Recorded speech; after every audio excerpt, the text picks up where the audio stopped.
जय संतोषी माता की। स्वागत है आप सभी का हमारे चैनल पर। आज के इस वीडियो में आप सुनेंगे शुक्रवार के दिन सुनी जाने वाली संतोषी माता की कथा। तो अगर आप व्रत करते हैं अत्यंत श्रेष्ठ है, लेकिन अगर किसी वजह से व्रत नहीं कर सकते तो भी कथा अवश्य सुननी चाहिए। कथा सुनने मात्र से ही संतोषी माँ की कृपा प्राप्त होती है और जीवन के कष्ट दूर होकर सभी प्रकार की मनोकामनाएं पूर्ण होती हैं। तो आइए आज आपको सुनाते हैं संतोषी माता के व्रत की कथा। एक बुढ़िया थी और उसके 7 पुत्र थे। 6 कमाने वाले थे, एक निकम्मा था। बुढ़िया माँ 6 पुत्रों की रसोई बनाती, भोजन कराती और पीछे से जो कुछ बचता वो 7वें को देती।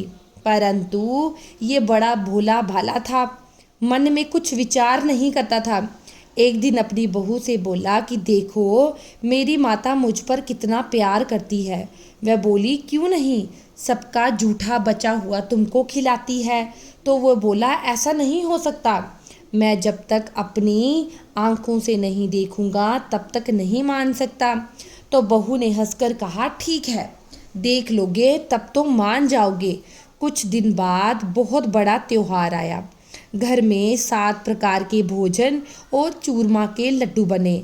वह जांचने के लिए सर दर्द का बहाना बनाकर पतला सा कपड़ा ओढ़कर रसोई घर में सो गया और कपड़े में से सब देखता रहा। 6 भाई भोजन करने आए। उसने देखा माँ ने उनके लिए सुंदर सुंदर आसन बिछाए हैं।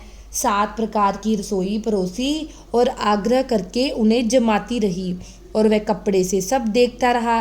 6 भाई भोजन करके उठे तो माता ने उनकी जूठी थालियों में से लड्डुओं के टुकड़ों को उठाया और एक लड्डू बनाया। जूठन साफ कर बुढ़िया माँ ने बुलाया, उठो बेटा, 6 भाई भोजन कर गए, तू ही बाकी है, उठ भोजन कर ले। तो वे कहने लगा माँ मुझे भोजन नहीं करना, मैं परदेश जा रहा हूँ। तो माँ कहने लगी कल जाता है, अभी चला जा। वो बोला हाँ मैं आज ही जा रहा हूँ। ये कहकर वह घर से निकल गया। चलते समय बहू की याद आई। वो गौशाला में उपले थाप रही थी तो वहीं जाकर उससे बोला हम जावे परदेश को, आवेंगे कुछ काल, तुम रहियो संतोष से, धर्म अपना पाल। तो वे बोली जाओ पिया आनंद से, हमरो सोच हटाए, राम भरोसे हम रहे, ईश्वर तुम्हें सहाय। देव निशानी अपनी देख, धरू मैं धीर, सुध हमरी ना बिसारियो, रखियो मन गंभीर। तो वो बोला मेरे पास कुछ नहीं है, ये अंगूठी है सो ले लो और अपनी कुछ निशानी मुझे दे दो। तो वो बोला मेरे पास क्या है, ये गोबर से भरा हाथ है।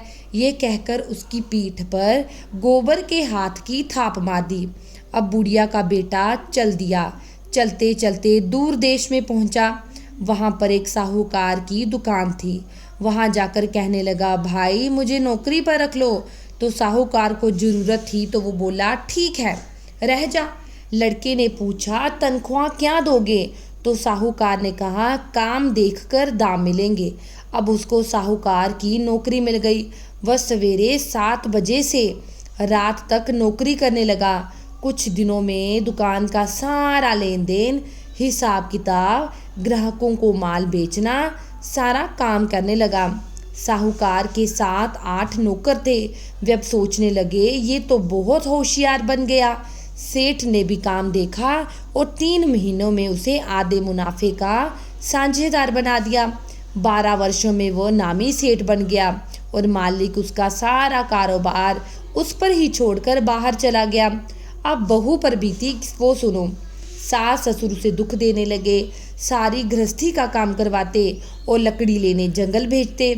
इसी बीच घर की रोटियों के आटे से जो भूसी निकलती उसकी रोटी बनाकर रख दी जाती और फूटे नारियल के खोपड़े में पानी। इस तरह उसके दिन बीत रहे थे। एक दिन वह लकड़ी लेने जा रही थी कि रास्ते में बहुत सी स्त्रियां संतोषी माँ का व्रत करती दिखाई दी। वह वहां पर खड़ी होकर कथा सुनकर बोली बहनों ये तुम किस देवता का व्रत कर रही हो और इसको करने से क्या फल मिलता है? इस व्रत के करने की क्या विधि है? यदि तुम अपने इस व्रत का विधान मुझे समझाकर कहोगी तो मैं तुम्हारा बहुत एहसान मानूंगी। तब उनमें से एक स्त्री बोली, सुनो, ये संतोषी माता का व्रत है। इसके करने से निर्धनता दरिद्रता का नाश होता है, लक्ष्मी आती है, मन की चिंताएं दूर होती है, घर में सुख होने से मन को प्रसन्नता और शांति मिलती है, नी पुत्री को पुत्र मिलता है, प्रियतम बाहर गया हो तो जल्दी आ जाता है, कुंवारी कन्या को मनपसंद वर मिलता है, राजद्वारे में बहुत दिनों से मुकदमा चलता हो तो खत्म हो जाता है, सब तरह सुख शांति हो, घर में धन जमा हो, पैसा जायदाद का लाभ हो, रोग दूर हो और जो मनोकामना हो सब इस संतोषी माँ की कृपा से पूरी हो जाती है। इसमें संदेह नहीं। ये पूछने लगी कि ये व्रत कैसे किया जाए और इसकी विधि क्या होगी। अगर आप मुझे ये व्रत करने की विधि बताओगी तो आपकी बड़ी कृपा होगी। स्त्रियां कहने लगी, 1.25 रुपये का गुड़ चना लेना, इच्छा हो तो 55 आना का लेना, फिर 51 का, अपनी सहूलियत के अनुसार जितना हो सके सवाया लेना, 11वां लेना, 55वां लेना या इससे भी ज़्यादा शक्ति और भक्ति के अनुसार सवाया लेना। हर शुक्रवार को निराहार रहकर कथा कहना या सुनना, इसके बीच क्रम टूटे नहीं, लगातार नियम पालन करना। सुनने वाला कोई ना मिले तो घी का दीपक जलाकर उसके आगे जल के पात्र को रखकर कथा कहना, परंतु नियम ना टूटे। जब तक कार्य सिद्ध ना हो नियम पालन करना और कार्य सिद्ध हो जाने पर ही व्रत का उद्यापन करना। 3 महीने में माता पूरा फल प्रदान करती है। यदि किसी के खोटे ग्रह हो तो भी माता 1 वर्ष में अवश्य कार्य सिद्ध करती है। कार्य सिद्ध होने पर ही उद्यापन करना चाहिए, बीच में नहीं करना चाहिए। उद्यापन में आई शहर आटे का खाजा, इसी नाम से खीर तथा चने का साग बनाना, 8 लड़कों को भोजन कराना, जहाँ तक मिले देवर जेठ भाई बंधु कुटुंब के लड़के लेना, ना मिले तो रिश्तेदारों और पड़ोसियों के लड़के बुलाना, उन्हें भोजन कराना, यथाशक्ति दक्षिणा देकर माता का नियम पूरा करना और उस दिन घर में कोई खटाई ना खाए, इस बात का ध्यान रखना। ये सुनकर बुढ़िया के लड़के की बहू चल दी, रास्ते में लकड़ी के बोझ को बेच दिया। उन पैसों से गुड़ चना लेकर माता के व्रत की तैयारी करने लगी और सामने मंदिर देखकर पूछने लगी, ये मंदिर किसका है? तो सब लोग कहने लगे, ये संतोषी माता का मंदिर है। ये सुनकर माता के मंदिर में जाकर माँ के चरणों में लोटने लगी, दीन होकर विनती करने लगी, माँ मैं निपट मूर्ख हूँ, व्रत के नियम कुछ नहीं जानती, मैं बहुत दुखी हूँ। हे माता, हे जगत जननी, मेरा दुख दूर करो, मैं तेरी शरण में हूँ। माता को दया आई। एक शुक्रवार बीता कि दूसरे शुक्रवार को ही इसके पति का पत्र आ गया और तीसरे को उसका भेजा हुआ पैसा आ पहुँचा। ये देखकर जेठानी मुंह सिकोड़ने लगी, इतने दिनों में इतना पैसा आया, इसमें क्या बड़ाई है। लड़के ताने देने लगे, काकी के पास अब पत्र आने लगे, रुपया आने लगा, अब तो काकी की खातिर बढ़ेगी, अब तो काकी बुलाने से भी नहीं बोलेगी। इस प्रकार के वचन कहने लगे। बेचारी सरलता से बोली, भैया पत्र आवे रुपया आवे तो हम सबके लिए अच्छा है।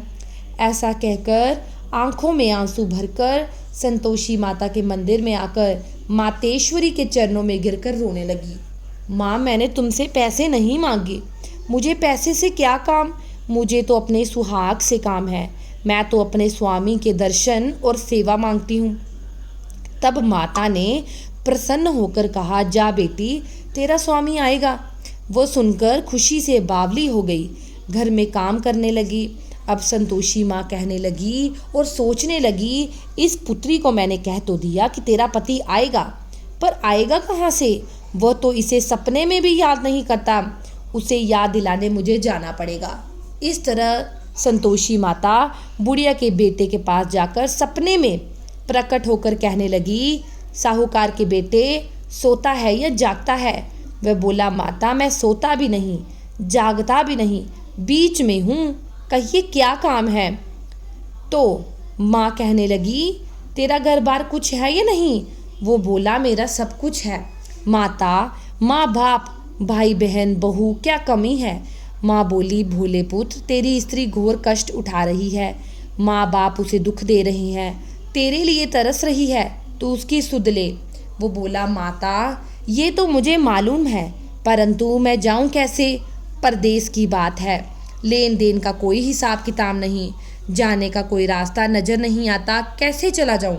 माँ कहने लगी, मेरी बात मान, सवेरे नहा धोकर संतोषी माता का नाम ले, घी का दीपक जलाकर दंडवत प्रणाम करके दुकान पर बैठ। देख, तेरे लेन देन सब चुक जाएगा, जमा माल बिक जाएगा, सांझ होते होते धन का ढेर लग जाएगा। वह सवेरे बहुत जल्दी उठकर स्नान करके संतोषी माता को दंडवत कर घी का दीपक जलाकर दुकान पर जा बैठी। थोड़ी देर में वह क्या देखती है, देने वाले रुपया लाए, लेने वाले हिसाब लेने लगे, धन का ढेर लग गया। खरीदार नगद दाम में सौदा करने लगे। माता का चमत्कार देखकर उसका मन प्रसन्न हो गया और प्रसन्न मन से माता का नाम लेकर घर जाने के वास्ते गहना कपड़ा खरीदने लगा और काम से निपटकर घर को रवाना हुआ। वहाँ बहू बेचारी जंगल में लकड़ी लेने जाती है। लौटते वक्त माँ के मंदिर में विश्राम करती है। वह तो उसका रोज रुकने का स्थान था। दूर से धूल उड़ती देख वह माता से पूछती है, हे माता, ये धूल कैसी उड़ रही? तो माँ कहती है, पुत्री, तेरा पति आ रहा है, अब तू ऐसा कर, लकड़ियों के 3 भोज बना ले, एक नदी के किनारे रख, दूसरा मेरे मंदिर पर और तीसरा अपने सिर पर रख। तेरे पति को लकड़ी का गट्ठा देकर मोह पैदा होगा, वो यहाँ रुकेगा, नाश्ता पानी बनाकर माँ से मिलने जाएगा। तब तू लकड़ियों का बोझ उठाकर ले जाना और बीच चौक में गट्ठा डालकर 3 आवाज़ें जोर से लगाना, लो सासू जी, लकड़ियों का गट्ठा लो, भूसे की रोटी दो, नारियल के खोपड़े में पानी दो, आज कौन मेहमान आया है? माँ की बात सुनकर बहू बहुत अच्छा माता जी कहकर प्रसन्न हूँ। लकड़ियों के 3 गट्ठे ले आई, एक नदी के तट पर, एक माता के मंदिर पर। इतने में ही मुसाफिर आ पहुँचा। सूखी लकड़ी देखकर इच्छा हुई कि पहले विश्राम करे, भोजन बनाकर ही गांव जाए। इस प्रकार भोजन बनाकर विश्राम कर गांव को गया, सबसे प्रेम से मिला। उसी समय बहू सिर पर लकड़ी का गट्ठा लिए आती है। लकड़ी का भारी बोझ आंगन में डालकर जोर से 3 आवाजें देती हैं, लो सासू जी, लकड़ी का गट्ठा लो, भूसे की रोटी दो, नारियल के खोपड़े में पानी दो, आज कौन मेहमान आया है? ये सुनकर उसकी सास बाहर आकर अपने दिए हुए कष्टों को भुलाने हेतु कहती है, बहू ऐसा क्यों कहती हो? तेरा पति ही तो आया है, आ बैठ, मीठा भात खा, भोजन कर, कपड़े गहने पहन। इतने में आवाज़ सुनकर उसका स्वामी बाहर आता है और अंगूठी देखकर व्याकुल होकर माँ से पूछता है, माँ ये कौन है? तो माँ कहती है, बेटी ये तेरी बहू है, आज 12 वर्ष हो गए जब से तू गया है, सारे गांव में जानवर की तरह भटकती फिरती है, काम काज घर का कुछ करती नहीं, 4 समय आकर खा जाती है। अब तुझे देखकर भूसे की रोटी और नारियल के खोपड़े में पानी मांगती है। वह लज्जित होकर बोला, ठीक है माँ, मैंने इसे भी देखा और तुम्हें भी देखा, अब मुझे दूसरे घर की चाबी दो, मैं उसमें जाकर रहूँगा। माँ ने कहा, ठीक है बेटा, जैसी तेरी मर्जी। ये कहकर माँ ने चाबी का गुच्छा पटक दिया तो उसने चाबी लेकर दूसरे कमरे में जो तीसरी मंजिल के ऊपर था उसे खोलकर उसमें अपना सारा सामान जमाया। एक दिन में ही वह राजा के महल जैसा ठाट बाट बना दिया उसको। अब क्या था, दोनों पति पत्नी सुखपूर्वक जीवन व्यतीत करने लगे। इतने में अगला शुक्रवार आया तो बहू ने अपने पति से कहा, मुझे माता का उद्यापन करना है। वे बोला, बहुत अच्छा, खुशी से करो। वह तुरंत ही उद्यापन की तैयारी करने लगी। जेठ के लड़कों को भोजन के लिए कहने गई, उन्होंने मंजूर किया, परंतु पीछे जेठानी अपने बच्चों को सिखाती है, देखो रे, भोजन के समय सब लोग खटाई मांगना जिससे उसका उद्यापन पूरा ना हो। लड़के खाना खाने आए, खीर पेट भरकर खाई, परंतु याद आते ही कहने लगे, हमें कुछ खटाई खाने को दो, खीर खाना हमें नहीं बाता, देखकर अरुचि होती है। तो बहू कहने लगी, खटाई किसी को नहीं दी जाएगी। ये तो संतोषी माता का प्रसाद है। लड़के तुरंत उठकर खड़े हो गए और बोले, पैसा लाओ। बोली बहू कुछ जानती नहीं थी, सो उन्हें पैसे दे दिए। लड़के उसी समय जाकर इमली लेकर खाने लगे। ये देखकर माता ने बहू पर कोप किया। राजा के दूत बहू के पति को पकड़ कर ले गए। जेठ जेठानी मनमाने खोटे वचन कहने लगे। लूट लूट कर धन इकट्ठा करके लाया था तो राजा के दूत पकड़ कर ले गए। अब सब मालूम पड़ जाएगा जब जेल की हवा खाएगा। बहू से ऐसे वचन सहन नहीं हुए। रोती रोती माँ के मंदिर गई और बोली, हे माता, तुमने ये क्या किया? हंसाकर क्यों रुलाया? माता बोली, पुत्री, तूने उद्यापन करके मेरा व्रत भंग किया, इतनी जल्दी सारी बातें बुला दी। वह कहने लगी, माता, भूली कुछ नहीं हूँ, ना ही कोई अपराध किया। मुझे तो लड़कों ने भूल में डाल दिया। मैंने भूलवश उन्हें पैसे दिए, मुझे क्षमा कर दो। मैं फिर से तुम्हारा उद्यापन करूँगी और अब इस बार भूल नहीं होगी।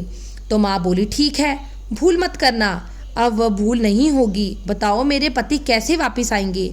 तो माता बोली, पुत्री जा, तेरा पति तुझे रास्ते में ही दिखाई देगा। वो घर को चल दी। रास्ते में उसे पति मिला तो उसने पूछा, तुम कहाँ गए थे? वह कहने लगा, इतना धन कमाया है उसका टैक्स भरने राजा के पास गया था। वो प्रसन्न होकर बोली, भला हुआ, अब घर चलो। कुछ दिन बाद फिर शुक्रवार आया। वो बोली, मुझे माता का उद्यापन करना है। तो पति ने कहा, ठीक है, करो। वे फिर से जेठ के लड़कों को भोजन के लिए कहने गई तो जेठानी ने पहले तो एक बातें सुनाई, फिर अपने लड़कों को सिखाया कि तुम खटाई मांगना। लड़के कहने लगे, हमें खीर नहीं भाती, जी बिगड़ता है, कुछ खटाई खाने को दो। वे बोली, खटाई किसी को नहीं मिलेगी। ऐसा कहकर ब्राह्मण के लड़कों को लाकर भोजन करवाने लगी। यथाशक्ति दक्षिणा की तरह जगह एक एक फल दिया। इससे संतोषी माता प्रसन्न हुई। माता की कृपा से 9 महीने के बाद उसे चंद्रमा के समान सुंदर बालक प्राप्त हुआ। अब वह पुत्र को लेकर प्रतिदिन माता जी के मंदिर जाने लगी। एक दिन माता ने सोचा, ये तो रोज आती है, आज क्यों ना मैं इसके घर चलूं, इसका घर देखूं तो सही। ऐसा विचार कर माँ ने भयानक रूप बनाया। गुड़ और चने से सना मुख, ऊपर से सूंड के समान होंठ, उस पर मक्खियाँ भिनभिना रही थी। दहलीज में पांव रखते ही उसकी सास चिल्लाई, देखो रे, कोई चुड़ैल आ रही है, लड़के इसे भगाओ, नहीं तो ये सबको खा जाएगी। लड़के डरने लगे, चिल्लाकर खिड़की बंद कर दी। छोटी बहू रोशनदान से ये सब देख रही थी। प्रसन्नता से पगली होकर चिल्लाने लगी, आज मेरी माता मेरे घर आई है। ऐसा कहकर बच्चे को दूध पिलाने से हटाती है। इतने में सास का क्रोध फूट पड़ता है। बोली, देखो कैसी उतावली हुई, जो बच्चे को पटक दिया। इतने में माँ के प्रताप से जहाँ देखो वहाँ लड़के ही लड़के नजर आने लगे। वे बोली, माँ जी, मैं जिनका व्रत करती हूँ ये वही संतोषी माता है। इतना कहकर झट से सारे घर के किवाड़ खोल दिए। सबने माता के चरण पकड़ लिए और विनती करके कहने लगे, माता, हम मूर्ख हैं, हम अज्ञानी हैं, पापी हैं, आपके व्रत की विधि हम नहीं जानते। आपका व्रत भंग करके हमने बहुत बड़ा अपराध किया। हे माता, आप हमारा अपराध क्षमा करें। इस प्रकार माता प्रसन्न हुई। माता ने बहू को वरदान दिया और सबको क्षमा किया। हे माता, आपने जैसा फल बहू को दिया वैसे सबको दें। जो इस कथा को पढ़े सुने उसके मनोरथ पूर्ण हो। बोलिए संतोषी माता की जय। चलिए अब हम संतोषी माता की आरती कर लेते हैं। जय संतोषी मैया, जय संतोषी माता, अपने सेवक जन की सुख संपत्ति दाता। ओम जय संतोषी माता, सुंदर चीर सुनहरी, माँ साधारण किन्हों, हीरा पन्ना दम के, तन श्रृंगार लीनो। ओम जय संतोषी माता, गेरू लाल छटा छवि, बदन कमल सोहे, मंदहस्त करुणामयी, त्रिभुवन मन मोहे। ओम जय संतोषी माता, स्वर्ण सिंहासन बैठी, चवर ढुरे प्यारे, धूप दीप मधुमेवा, भोग धरे न्यारी जय संतोषी माता। गुड़ और चना परम प्रिय ताम संतोष कियो। माँ संतोषी कहलाई भक्तन भैभव दियो। ओम जय संतोषी माता। शुक्रवार प्रिय मानत आज दिवस सोही। भक्त मंडली आई कथा सुनत मोहे। ओम जय संतोषी माता। मंदिर जगमग ज्योति मंगल ध्वनि शाई। विनय करे हम भालक चरणन सिर नाई। ओम जय संतोषी माता। भक्ति भावमय पूजा अंगीकृत कीजे। जो मन बसे हमारे इच्छित फल दीजे। ओम जय संतोषी माता। दुख दरिद्रता रोग संकट मुक्त किए। बहु धन्य भरे घर सुख सौभाग्य दिए। ओम जय संतोषी माता। ध्यान धरे जो नर तेरो मन वांछित फल पायो। पूजा कथा श्रवण कर घर आनंद आयो। ओम जय संतोषी माता। शरण गहे की लज्जा रखियो जगदम्बे। संकट तुम ही निवारो दयामयी अम्बे। ओम जय संतोषी माता। संतोषी माता की आरती जो कोई जन गावे। रिद्धि सिद्धि सुख संपत्ति जी भर के आवे। ओम जय संतोषी माता। अगर आपने इस वीडियो को अंत तक सुना है और अगर आपको वीडियो अच्छी लगती है तो चैनल को लाइक शेयर सब्सक्राइब जरूर करें और कमेंट सेक्शन में जय संतोषी माता अवश्य लिखें।